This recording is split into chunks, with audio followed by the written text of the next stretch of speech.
नमस्कार, ये आकाशवाणी चंडीगढ़ है। अब आप रतिका से प्रादेशिक समाचार सुनिए। पहले इस बुलेटिन के मुख्य समाचार। हरियाणा के मुख्य निर्वाचन अधिकारी अनुराग अग्रवाल ने कहा कि कल मतगणना के लिए सभी तैयारियां मुकम्मल। डाक मतपत्रों की गणना ईवीएम गणना से पहले शुरू होगी। हरियाणा पुलिस ने मतगणना के लिए सुरक्षा के कड़े इंतजाम किए। मतगणना केंद्रों के आसपास 3 स्तरीय सुरक्षा घेरा रहेगा। हरियाणा के मुख्यमंत्री नायब सिंह सैनी ने प्रदेश की सभी सीटों पर बीजेपी की जीत का दावा किया। कांग्रेस नेता भूपेंद्र सिंह हुड्डा ने कहा कि चुनाव परिणाम उनके पक्ष में आएगा। और हरियाणा के मुख्य सचिव TVSN प्रसाद ने कहा कि राज्य सरकार द्वारा प्रदेश में सतत विकास के लिए 10,000 करोड़ रुपए की हरियाणा स्वच्छ वायु परियोजना तैयार की जा रही है। अब समाचार विस्तार से।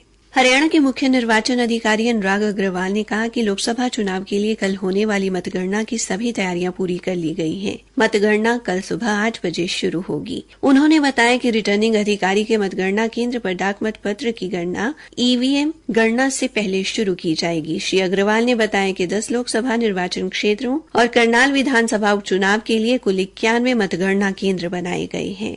उन्होंने बताया कि निर्वाचन आयोग द्वारा मतगणना प्रक्रिया की निगरानी के लिए सभी मतगणना केंद्रों पर मतगणना पर्यवेक्षकों की नियुक्ति की गई है। मतगणना से संबंधित किसी भी जानकारी या शिकायत के लिए टोल फ्री नंबर 01721950 पर संपर्क किया जा सकता है। मुख्य निर्वाचन अधिकारी ने बताया कि मीडिया कर्मियों की सुविधा के लिए प्रत्येक मतगणना केंद्र पर मीडिया सेंटर बनाए गए हैं। इसके अलावा चंडीगढ़ में भी मुख्य निर्वाचन कार्यालय में अलग से मीडिया सेंटर बनाया गया है। श्री अग्रवाल ने कहा कि वोटों की गिनती में शामिल अधिकारियों, क्लर्क, एजेंट या अन्य व्यक्तियों को मतदान की गोपनीयता बनाए रखनी होगी और इसका उल्लंघन करने पर कानून के अनुसार 3 महीने तक की कैद, जुर्माना या दोनों हो सकते हैं। इसके अलावा अगर सरकारी कर्मचारी किसी उम्मीदवार के मतगणना एजेंट के रूप में काम करता है तो उसे 3 महीने तक की कैद, जुर्माना या दोनों सजाएं हो सकती हैं। उन्होंने कहा कि निष्पक्ष और पारदर्शी मतगणना प्रक्रिया सुनिश्चित करने के लिए निर्वाचन आयोग के सभी दिशा निर्देशों का कड़ाई से अनुपालन सुनिश्चित किया जाएगा। मुख्य निर्वाचन कार्यालय के राज्य नोडल अधिकारी मनीष लोहान ने आकाशवाणी समाचार को बताया,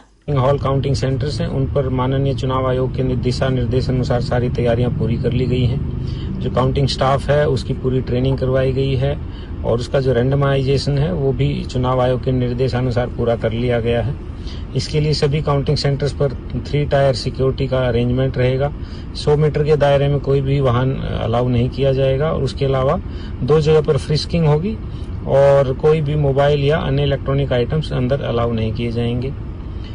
हरियाणा पुलिस द्वारा प्रदेश में लोकसभा चुनाव के लिए कल होने वाली मतगणना के लिए कड़े सुरक्षा इंतजाम किए गए हैं। इस दौरान प्रदेश में 91 मतगणना केंद्रों के आसपास 3 स्तरीय सुरक्षा घेरा रहेगा। प्रथम स्तर पर केंद्रीय सशस्त्र पुलिस बल के जवान तैनात रहेंगे, जबकि दूसरे स्तर पर हरियाणा सशस्त्र पुलिस के जवान तथा तीसरे स्तर पर जिला पुलिस के जवानों की तैनाती की गई है। पुलिस महानिदेशक शत्रुजीत कपूर ने बताया कि प्रदेश में स्थापित किए गए प्रत्येक मतगणना केंद्र पर कम से कम 70 पुलिसकर्मी तैनात रहेंगे। इनके अतिरिक्त प्रदेश भर में स्थापित किए गए मतगणना केंद्रों पर 15 केंद्रीय सशस्त्र पुलिस बलों की कंपनियों सहित अन्य पुलिस कर्मियों की ड्यूटी लगाई गई है। इस प्रकार राज्य भर में स्थापित किए गए मतगणना केंद्रों पर 10,000 से अधिक पुलिस कर्मियों की ड्यूटी लगाई गई है। उन्होंने बताया कि मतगणना केंद्रों की 100 मीटर की परिधि में पर्याप्त संख्या में नाके लगाए जाएंगे। मतगणना के लिए स्थापित किए गए 91 स्ट्रांग रूम में CCTV कैमरे भी लगाए गए हैं ताकि प्रत्येक गतिविधि पर बारीकी से नजर रखी जा सके। हरियाणा के मुख्य निर्वाचन अधिकारी अनुराग अग्रवाल ने कहा कि कल मतगणना के बाद घोषित किए जाने वाले चुनाव परिणाम निर्वाचन आयोग की वेबसाइट और वोटर हेल्पलाइन ऐप पर उपलब्ध रहेंगे। श्री अग्रवाल ने कहा कि मौसम विभाग ने गर्मी को देखते हुए लोगों को घरों से बाहर न निकलने की सलाह दी है।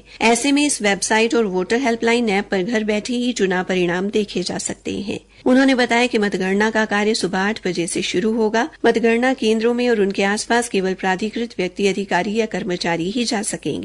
ऐसे में चुनाव परिणाम जानने के लिए लोगों को मतगणना केंद्र से काफी दूर धूप में खड़े होना पड़ सकता है। मुख्य निर्वाचन अधिकारी ने बताया कि मतगणना केंद्र के आसपास धारा 144 लागू रहेगी और राजनीतिक दलों के कार्यकर्ताओं को भी अंदर जाने की अनुमति नहीं होगी।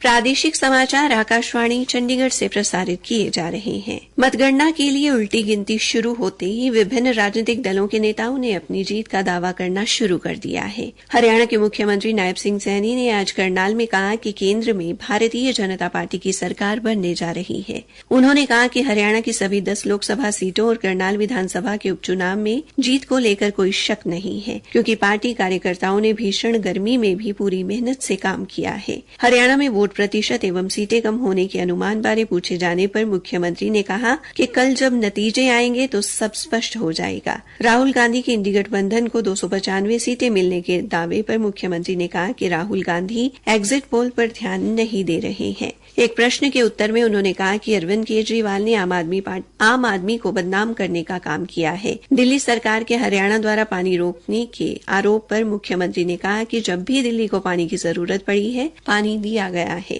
श्री सैनी ने कहा कि पानी के नाम पर लोगों को गुमराह करने की राजनीति की जा रही है। कांग्रेस नेता रणदीप सुरजेवाला द्वारा उच्च न्यायालय के आर्थिक सामाजिक आधार पर दिए जाने वाले अंकों के लाभ को रद्द करने बारे बयान पर मुख्यमंत्री ने कहा कि अंतिम समय तक गरीब युवाओं के हक की लड़ाई लड़ी जाएगी। उन्होंने आरोप लगाया कि सुरजेवाला उस सरकार का हिस्सा रहे हैं जिसमें खर्ची पर्ची से नौकरी मिलती थी।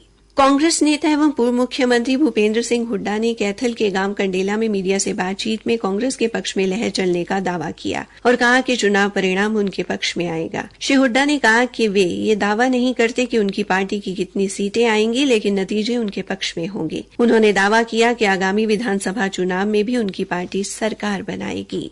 हिसार लोकसभा क्षेत्र से बीजेपी प्रत्याशी रणजीत सिंह चौटाला ने 1 लाख मतों के अंतर से अपनी जीत का दावा किया है। भिवानी के अखंड भारत माता मंदिर में 36 दिवसीय हवन यज्ञ में पूर्णाहुति देने के बाद श्री चौटाला मीडिया को संबोधित कर रहे थे। उन्होंने कहा कि बीजेपी की प्रदेश की 7 सीटों पर जीत निश्चित है। उन्होंने कहा कि 3 सीटों पर पेच फंसा हुआ है और उन्हें पूरी उम्मीद है कि 10 की 10 सीटों के परिणाम बीजेपी के पक्ष में आएंगे। वहीं सिरसा से बीजेपी उम्मीदवार अशोक तंवर ने अपनी जीत का दावा किया है। मीडिया से बातचीत में उन्होंने कहा कि वे बड़े अंतर से जीत दर्ज करेंगे। उन्होंने कहा कि सिरसा में बीजेपी की ऐतिहासिक जीत होगी। हरियाणा के मुख्य सचिव TVSN प्रसाद ने कहा कि राज्य सरकार द्वारा प्रदेश में सतत विकास के लिए 10,000 करोड़ रुपए की हरियाणा स्वच्छ वायु परियोजना तैयार की जा रही है, जिसे प्रदेश में चरणबद्ध तरीके से लागू किया जाएगा। पहले चरण में ये परियोजना प्रदेश के राष्ट्रीय राजधानी क्षेत्र में लागू की जाएगी और बाद में इसे पूरे राज्य में लागू किया जाएगा। श्री प्रसाद ने ये बात आज चंडीगढ़ में आयोजित हरियाणा स्वच्छ वायु परियोजना की एक बैठक की अध्यक्षता करते हुए कही। उन्होंने कहा कि इस 10 वर्षीय व्यापक परियोजना का विश्व बैंक द्वारा वित्त पोषित किया जाएगा। हालांकि परियोजना के प्रभावी क्रियान्वयन के लिए नाबार्ड तथा हुडको की सहायता भी ली जाएगी। सतत विकास के लिए हरियाणा स्वच्छ वायु परियोजना के महत्व पर बल देते हुए श्री प्रसाद ने वायु प्रदूषण की समस्या को खत्म करने के लिए सभी हितधारकों द्वारा सामूहिक प्रयासों की जरूरत पर बल दिया। राष्ट्रीय राजमार्ग प्राधिकरण ने देश भर में टोल टैक्स में औसतन 5% की वृद्धि की है। राष्ट्रीय राजमार्ग प्राधिकरण के एक अधिकारी ने बताया कि बढ़ा हुआ शुल्क आज से लागू हो गया है। राष्ट्रीय राजमार्ग नेटवर्क में 900 से अधिक टोल प्लाजा हैं। मदर डेयरी ने आज से दूध के दाम 2 रुपए प्रति लीटर बढ़ा दिए हैं। मदर डेयरी के अनुसार उपभोक्ता मूल्य में वृद्धि मुख्य रूप से उत्पादकों को बढ़ी हुई उत्पादन लागत की भरपाई के लिए है। अंत में मुख्य समाचार एक बार फिर। हरियाणा के मुख्य निर्वाचन अधिकारी अनुराग अग्रवाल ने कहा कि कल मतगणना के लिए सभी तैयारियां मुकम्मल। डाक मतपत्रों की गणना ईवीएम गणना से पहले शुरू होगी। हरियाणा पुलिस ने मतगणना के लिए सुरक्षा के कड़े इंतजाम किए। मतगणना केंद्रों के आसपास 3 स्तरीय सुरक्षा घेरा रहेगा। हरियाणा के मुख्यमंत्री नायब सिंह सैनी ने प्रदेश की सभी सीटों पर बीजेपी की जीत का दावा किया। कांग्रेस नेता भूपेंद्र सिंह हुड्डा ने कहा कि चुनाव परिणाम उनके पक्ष में आएगा। इसी के साथ ये समाचार बुलेटिन समाप्त हुआ।